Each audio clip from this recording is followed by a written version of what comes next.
Hi everyone! In today's video we're going to be looking at Natasha Denona's Gloom palette, and the question is this palette going to make you look sexily moody or just a bit of a grumpy pants? Watch on! Here's what Gloom looks like. It's interesting, isn't it? It's like there's a kind of foggy patina over it. It's kind of like there's bright colours, but the fog has kind of misted over and turned it gloomy. I quite like it. It's quite romantic, quite Dickensian. So I'm starting off by using cinder just to give my eye a little bit of contour. I apologise if you can hear noises off. My husband and one of my sons are trying to put together, I say trying, to put together a chest of drawers actually to go into this room so I can get a bit organised, or start to get organised. And there was a lot of scratching of heads and they were trying to put things in order, and I found it really funny. They didn't find it funny at all, but I found it very funny. And then I thought deeply about, my contribution. Am I contributing or contaminating the situation? So I thought I'll be really helpful, and I said, you look like a couple of chimps in a 1950s experiment. That did not go down very well. So now occasionally you might hear a because they think that's funny. Anyway, please ignore it. At any rate, here's what's going on. This is going on, obviously, of course they're going on smoothly. It's Natasha Denona. I mean, honestly, what do we expect? Now I'm going to attempt a halo eye.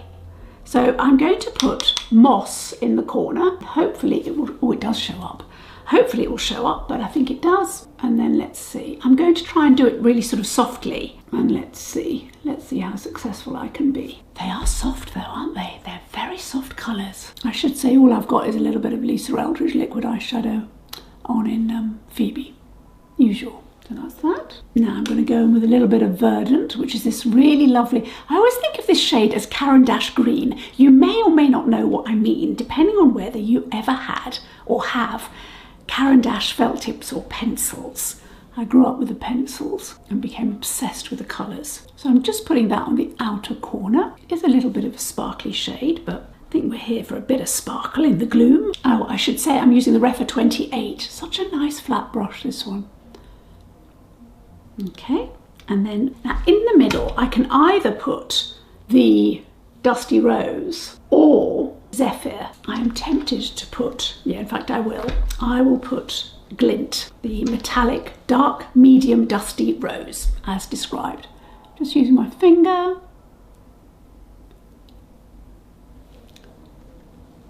That's rather nice and very easy to do. And then what I'll do is I'll just blend it all in. Gosh, that was easy. I didn't expect it to be quite that straightforward. And I'm going to use some of the taupe pencil. It is very much a soft taupe. Let me just compare it to the Barbarella Brown, which is the Charlotte Tilbury, which is very much a brown, just so you can see the difference. It's definitely got that kind of grey brown. It's probably a proper taupe. What I like about this shade, or rather what I'm hopeful about, is it'll be very forgiving on days which are quite stark and I feel every line is visible. So I'm here for it. I'm just going to put a little bit underneath. Now I just want to say about the pencil, off camera I had to give it a little sharpen. Now I have swatched this pencil 3 times and then 4 times now with you, and it had gone pretty sort of, it's not blunt, but sort of very much sort of too low down for me to get a really sort of defined line on this eye. So I sharpened it again.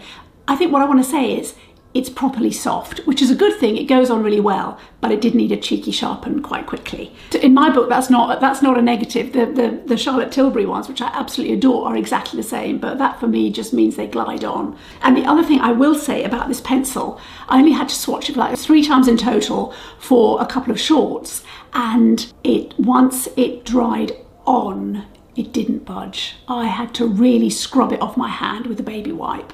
That's worth knowing as well. So let me just put a little bit more of the Verdant, which is the petroleum greeny shade, in the corner. I do like that. And then what I'll do is I'll put a little bit on the brow bone, which I don't normally do because I'm always a bit wary of that because I feel sometimes, on me at least, it can just look a bit dated and not as fresh as I'd like. But I will put a little bit, and I just will go carefully and cautiously. But meanwhile, I'll just put a little bit more of the dusty rose. It's such an interesting shade, this. To me, it's like a sort of a, look, there it is. It's like a faded peony. I think you can see that. It is metallic, but in terms of the actual shade and the undertone, it is sort of faded peonies that kind of will end up in a Dutch master's painting, not end up in, but are sometimes featured in. Okay, so I'm going to put a little bit, a teeny tiny bit of zephyr on my brow bone, but I am going to go quite carefully, and I'll just do it right at the top there. I'll just tidy up underneath here because all I did was put the pencil, as you saw, underneath. Okay, and on to the next eye. So all I've done is put a little bit of cinder in the crease on my left eye. I'll put a little bit more, and I'm going to do more of a kind of soft daytime look on this eye, although frankly it's daytime. Where I come from, this is still daytime because, you know, that's where I want to live. Anyway, let's put a little bit of the moss in the outer corner as well. Gosh, look how soft that is. So soft. You see how soft that is? Fluffy brush. So this one is the 15, and before I was using the Shodo 03. These are particularly nice actually because they've got a point, and so that fluffiness can be really targeted. And again, I'm just going to go in with my finger with Zephyr, which is described as a metallic light taupe champagne. Yeah, but I like these kind of shades. I find them very forgiving actually. And then what I'll do is I will put a little bit of the glint, the dusty rose, on the inner corner.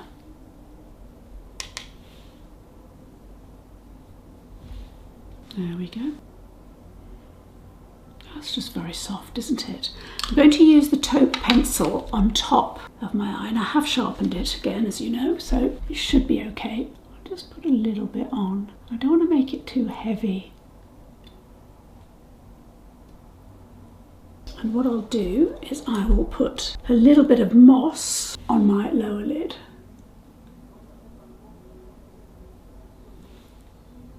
Okay, I'm just going to put a little bit more of that pink champagne on the inner corner. I don't know whether I'm probably used to something just a bit brighter in that inner corner, so it's probably just my kind of what I've been used to recently, but oh, actually no, that's okay, that is showing up. But I have to say, all 5 of the shades show up really nicely, everything blends. What you'd expect. You don't get to be Natasha Denona without being Natasha Denona.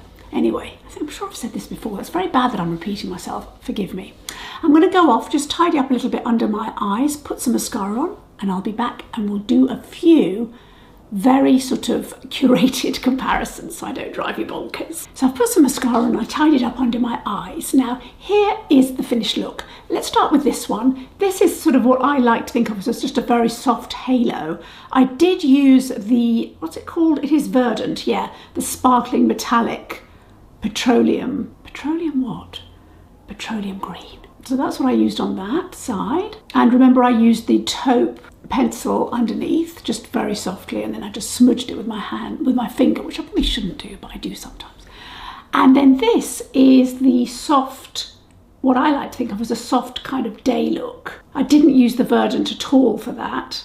I just used the moss, which is the muted olive, and the Zephyr, the light taupe champagne, and a little bit of cinder as well. What do you think? Have you already bought this, or are you going to go for it? Let me know in the comments down below. Now, I do think it's worth looking at just a handful of very much curated comps. And also I've got a curious thought about this palette, because I do believe that there is one dominating shade that one could kind of perhaps get a similar effect, and therefore just get your eyeshadow fix for a new kind of look if you wanted to, with something that you may already have or you know may already be able to make work. So let's look at those. I wanted just to start off to say, in terms of Natasha Denona's own kind of canon, as it were, there really isn't anything like this. I do want to just say something about the metallic dusty rose, this shade here. Before I had this in my hot little hand, I honestly thought that the mini rose palette would have a sort of a similar shade, but I just want to show it to you because it's not the same at all. So here is the Gloom one, and then below are the two shades from the rose palette. They're more metallic, firstly. They're not as muted. There's a little bit of, it's almost a grey running through this shade, whereas these are just lovely, cool shades of pink. And to that end, what I want to say is if you're somebody who doesn't like pinks, and I know there are people out there who don't like pinks, this is not a pink. I'm just saying, because from the description, we see rose and even a dusty rose, but it's not a pink. I mean, it's really not. So don't let that put you off if that is kind of one of the things you're kind of looking at and thinking, oh, is it going to be a bit sort of, is it going to be pinks and greens? And it's not my thing. The other thing I just want to show you is how different the colour story is to Yucca, in case you're thinking, I've got enough Natasha Denona greens. It's a totally different colour story. This is very vibrant, and it's vibrant on the eyes, which is why I kind of favour it in the summer. And then the other thing I wanted to say is, in terms of the retro glam palette, just in case you thought there's a similar colour, I actually did think that the verdant colour, the petroleum shade in this, was somehow going to be in one of these shades, but they're completely different, and they're really not. The ones here are very much more kind of mid-greeny. And even this one, which is called Oz, I think, I just want to show you in case it's, again, you kind of, that's Oz. Can you see? It's still a mid-greeny soft shade, whereas Verdant has got a lot more punch. It's a lot deeper and more dramatic. And I think you can see that on this eye. You know, and bear in mind, I've got quite dark eyes, so for this to show up as still kind of dark and punchy without much effort, frankly, that's a testament to quite how deep and moody this is. I'm really leaning into the gloom theme here, and it's a mini gloom, okay? It's not major gloom, it's mini.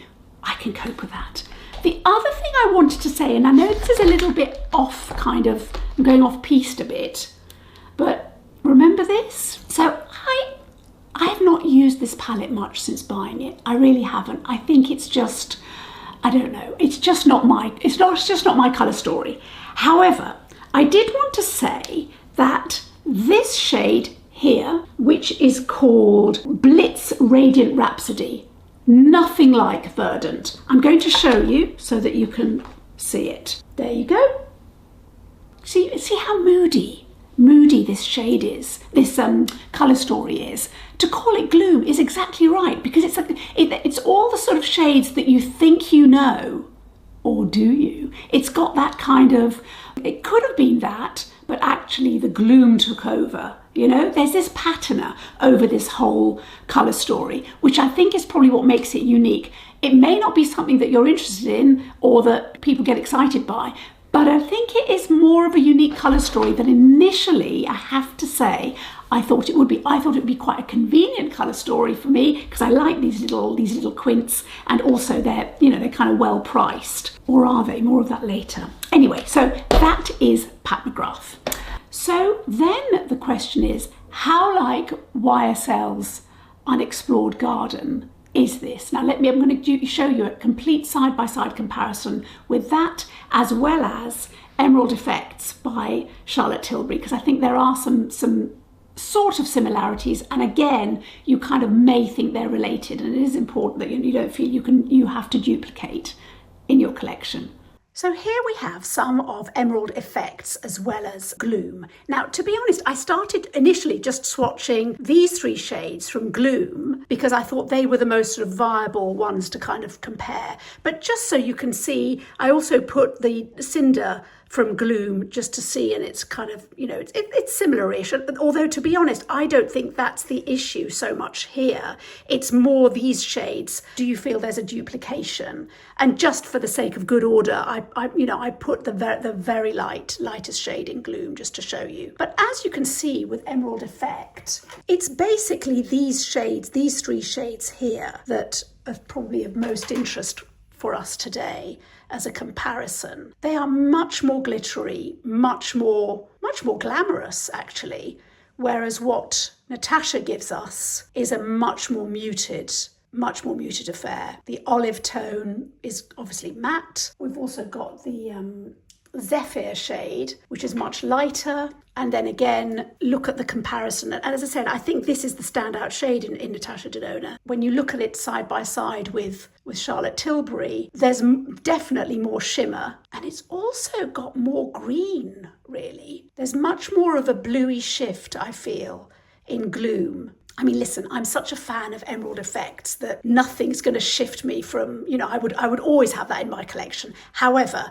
I do appreciate if you're not necessarily as much of a green lover as I am, then, this may be, Emerald Effects may be quite enough for you. And here's a complete side-by-side comparison with YSL's Unexplored Garden, this one here. At the top, we've got Gloom, and below we've got Unexplored Garden. So I suppose the shades that are particularly of interest is the lightest shade, which is very much a topper shade in the YSL, this one here. Look, it's very different. Is it the same? It's absolutely not. Zephyr is opaque, whereas with YSL, we're very much in sort of topper shade territory. There isn't an olive tone. There is this lovely shimmery tone here, which is an olive shimmery kind of tone, but very different. And again, has got a slightly blue shift to it. I would say Unexplored Garden is actually probably a bit more muted, but it's a different colour story. I'm not sure whether that kind of makes sense, but it's a much softer kind of take. I'm not saying the Gloom is not soft. I'm just saying if you really look at the total comparison, the verdant shade is a punchy shade. And Zephyr, I wouldn't say it's necessarily subtle. It stands its ground. We've also got Glint, which again has got quite a lot of sheen to it. Then the other thing that's kind of obvious, isn't it, is not obvious, but you kind of think it would be, is Lisa Eldridge's Desert Gleam. But again, no, not really. Have a look. These are different colour stories. Let me show you the khaki that Lisa Eldridge has, which I think is called Sahara. Yeah, it is Sahara. I'm going to compare that with the olive in this palette, just so you can see. So this, let me show you. The Lisa Eldridge doesn't have the level of pigment. I don't think that's a bad thing. It's just in keeping with that palette. So here we have Natasha's Gloom and here we have Lisa's. They are different. And what's interesting, I would say, about Natasha's is it's a real olive, It really is. It's kind of martini time in the Gloom. It's the only way to cope, probably. Yeah? So while they are, they might be kissing cousins, it's not the same colour story. And even this shade here, which I do really like, and it's one that I've worn a lot, I always forget the name. It's Chrysina.